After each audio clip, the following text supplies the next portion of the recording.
आता सर्वप्रथम ज्या ज्या मुलांच्या 10वी आणि 12वी झालेत त्यांच्यासाठी एक खुशखबर आहे. काय की ज्यांचे ज्यांचे रिझल्ट आलेत 10th आणि 12th ते 3 गव्हर्नमेंट जॉब्स देऊ शकतात की जे जर तुम्ही आत्ता क्रॅक केले तर तुम्हाला 40 ते 50,000 रुपयाची इन्कम आहे आणि स्ट्रेस फ्री जॉब आहेत. पहिला जॉब आहे SST-MTS, दुसरा आहे IB असिस्टंट मॅनेजर और असिस्टंट सिक्युरिटी सॉरी, आणि थर्ड आहे रेल्वेचा जॉब. आता हे 3 जॉबच्या नावामध्येच आहे. आता SSC-MTS मध्ये जे जॉब्स आहेत ते काइंड ऑफ क्लेरिकल म्हणजे क्लर्क जे असतात आणि PN टाईप जे जॉब्स असतात त्यासाठी. IB सिक्युरिटी हे जे सिक्युरिटी वाले असतात, पण ही जी जॉब आहे ना ती होम मिनिस्ट्रीमध्ये म्हणजे मोठमोठे मिनिस्टर्स आहेत त्यांच्या सिक्युरिटीचं काम तुमच्याकडे असणार आहे. आता कॉमन सेन्स आहे, जर होम मिनिस्ट्रीमध्ये तुमचं काम आहे तर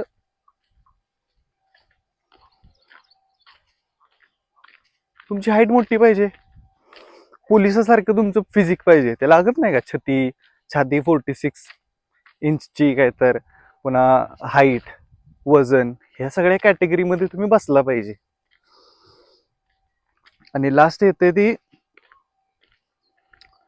रेल्वे बोर्डची म्हणलेलं. ऍक्च्युली रेल्वे बोर्ड अमीर मनेर हे माझे एक फ्रेंड आहेत आमच्या कॉलेजचे, हे पास आउट झाले एक 2-3 वर्षापूर्वी.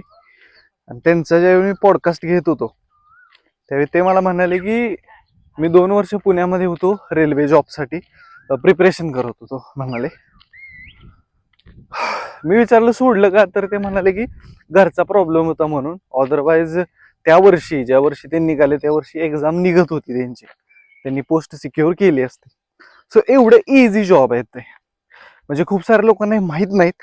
म्हणून म्हणलं की आपल्या चॅनलचे जे ऑडियन्स आहेत त्यांना हे माहीत पाहिजे. आणि युजली हे 10वी-12वीचे स्टुडंटच आहेत म्हणून व्हिडिओ तयार करतोय. हा ऍक्च्युली यामध्ये फायदा काय, कॉम्पिटिशन लो आहे नंबर 1, डुएबल आहे नंबर 2, नंबर 3 गव्हर्नमेंट जॉब आहे, सिक्युअर आणि स्टेबल. गव्हर्नमेंट जॉबला one of the best jobs मानले जातात इंडियामध्ये. गव्हर्नमेंट जॉब भेटले की तुम्हाला पोरगी भेटली म्हणून समजायचं. चेष्टा नाही करत आहे, तुम्हाला माहितच आहे. म्हणजे एका साईडला बिझनेसमॅन जो इयरली 50 लाखाचा टर्नओव्हर करतोय, दुसऱ्या बाजूला गव्हर्नमेंट सर्वंट जो फक्त 10 लाख रुपये कमवतोय. कुठल्याही मुलीचा बाप त्या 10 लाख वाल्यालाच देणार, बिकॉज ती गव्हर्नमेंटची सर्व्हिस आहे आणि परमनंट आणि स्टेबल सर्व्हिस आहे. सो दिस इज इट, एवढं सांगायचं होतं तुम्हाला. आणि तुम्ही म्हणाले की सर फिरताय कुठे, ऍक्च्युली हा आमच्या मंदिराकडचा परिसर आहे. हे मंदिर आहे आणि त्याच्या पूर्ण चारी बाजूनं रान आहेत, हे तुम्ही बघू शकता. आता इथून पुढच्या बाजूला सुद्धा जर तुम्ही बघितलं मंदिराच्या, तर तिकडे सुद्धा झाड आहेत, पण इतकी झाडं नाहीत. जर मंदिराची ही बाजू बघितली तर इकडे तुम्हाला रानं बघायला भेटतील. तर पुढची बाजू बघूया आपण.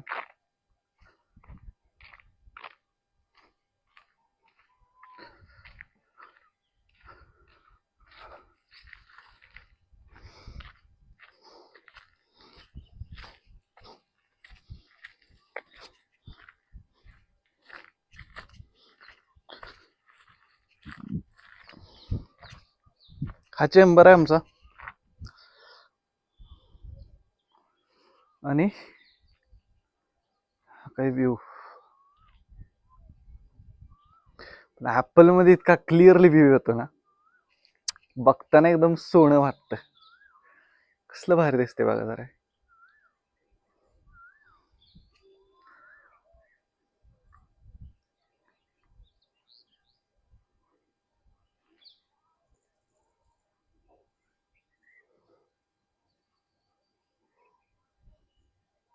आता तुम्ही म्हणाल मी निघालोय कुठे आणि मी जातो कुठे, या दरम्यान मी जातो कुठे, तर ॲक्च्युली मी आता घरापासून आलो, आता मी निघालोय. Let me show it to you.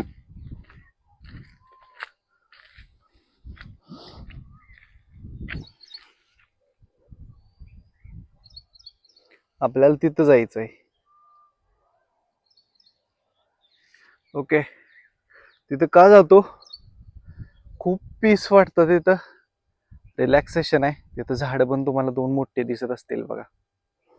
तिथं जातो, रिलॅक्स मध्ये बसतो, कारण तिथं कोणीच नसतं आणि एवढं रिलॅक्सेशन वाटतं माइंडला, पीसफुलनेस वाटतो की तिथून हलूच वाटत नाही.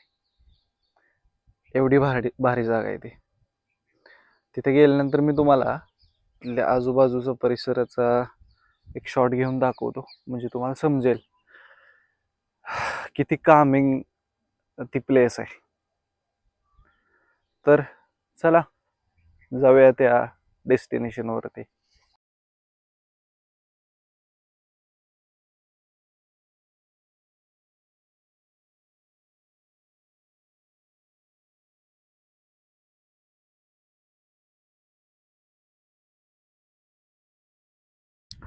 बरं, आता तुमच्यापैकी किती जण सांगू शकतात मस्जिद आहे की दर्गा आहे?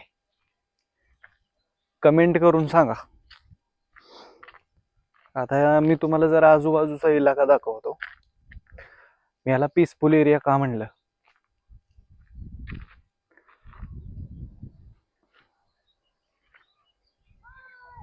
आता जिथं मी बसतो हा तो एरिया आहे.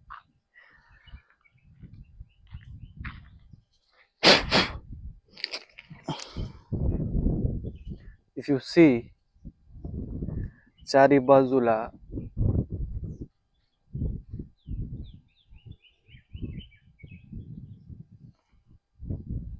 रान आहेत, ना लोकांचा कलकल आहे, ना काही विचार आहेत. ओनली अँड ओनली पीस आहे. And that's why I come here. पुढच्या बाजून सुद्धा तुम्हाला दाखवतो, पण ते रिव्हील होईल ना तुम्हाला जो क्वेश्चन विचारलाय तो, की नाही होणार? दाखवेन परत. जरा बसतो इथे.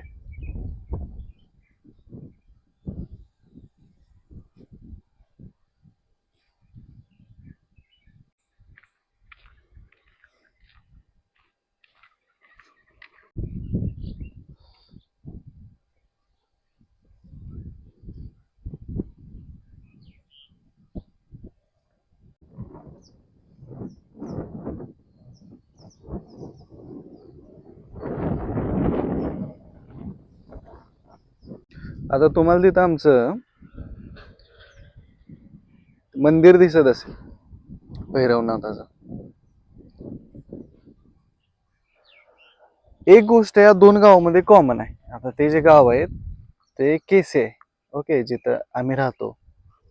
आणि हे जे गाव आहे हे पाडवी आहे, आणि ते मुस्लिम कम्युनिटी पॉप्युलेटेड गाव आहे. इथं थोडीफारच हिंदूंची घर आहेत. पण या 2 गावामध्ये कॉमन गोष्ट आहे की ज्यावेळी पाडवीची जत्रा असते, उरूस असतो, त्यावेळी केशातली लोक इथं उरसाला येतात, दर्शन घ्यायला येतात देवाचं. ज्यावेळी केसेगावची यात्रा असते त्यावेळी पाडवीतली थोडीफार लोक भैरोबाच्या दर्शनाला येतात. सो पूर्ण कम्युनल पीस च आपल्याला दर्शन घडतं. कोणत्याही प्रकारचा हेट्रेड आपल्याला बघायला मिळत नाही. सो ही एक चांगली गोष्ट आहे असं मला वाटतं. त्या बाजूने तुम्हाला दाखवतो परिसर.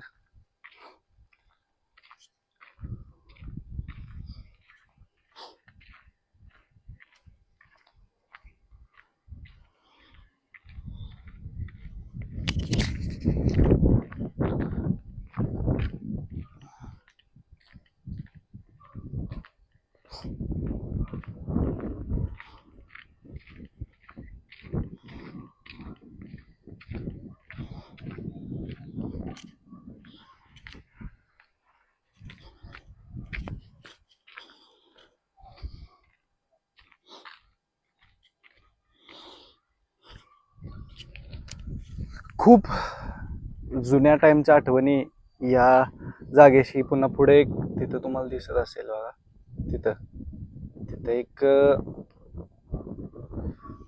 म्हणजे जे मृत लोक असतात त्यांना गाडलेलं असतं, त्या जागेला काय म्हणतात मला माहित नाही. सो तिथं ते आहे आणि तिथं सुद्धा लोक नारळ फोडायला जातात. लहानपणीपासून या ठिकाणी येत राहिलेलो आहे, त्यामुळं एक इमोशनल कनेक्शन सुद्धा या ठिकाणांशी आहे. बरं, ओके, चला, खूप झालं व्हिडिओ बनवून, आता जरा रिलॅक्स. जसं मी तुम्हाला सांगितलं, I come here for peace, right, not for video making. Thank you so much.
आता बघ, हे बघा, वाटतच येऊन बसला.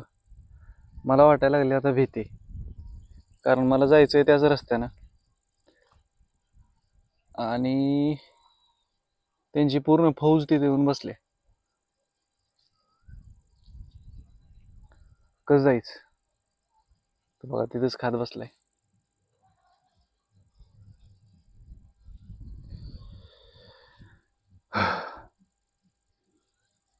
बघूया,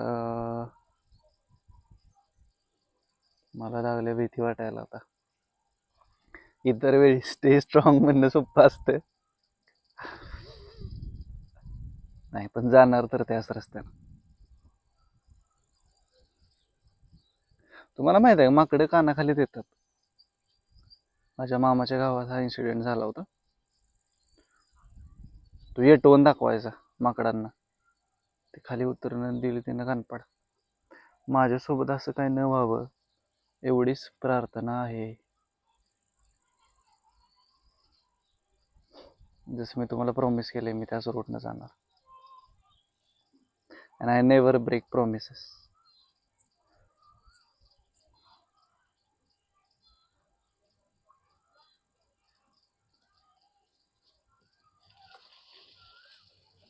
ओके, थँक्यू सो मच. तिथून तू निघालास भाऊ, मला जाऊ दे.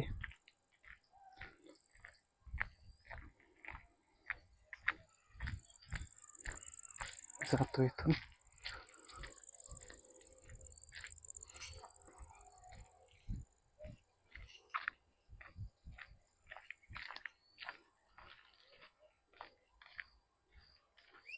वर्ष वाजवलंय.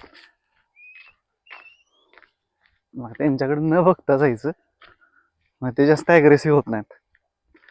तुम्ही जर स्टंट मारला त्यांच्या समोर तर ते पण जरा ॲग्रेसिव्ह होतात.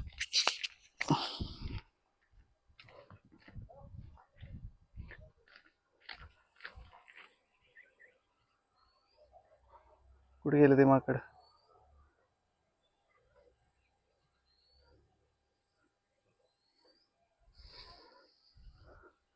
बर, चला, this is it for the video. मला पण घरी जायचं आहे. आमच्या गावामध्ये इलेक्शन होतं सोसायटीचं, त्याचे 12 आत्ता उडले. बघतो जरा कोणती पार्टी निवडून आली. 2 पार्टी होत्या, एक होती रयत, दुसरी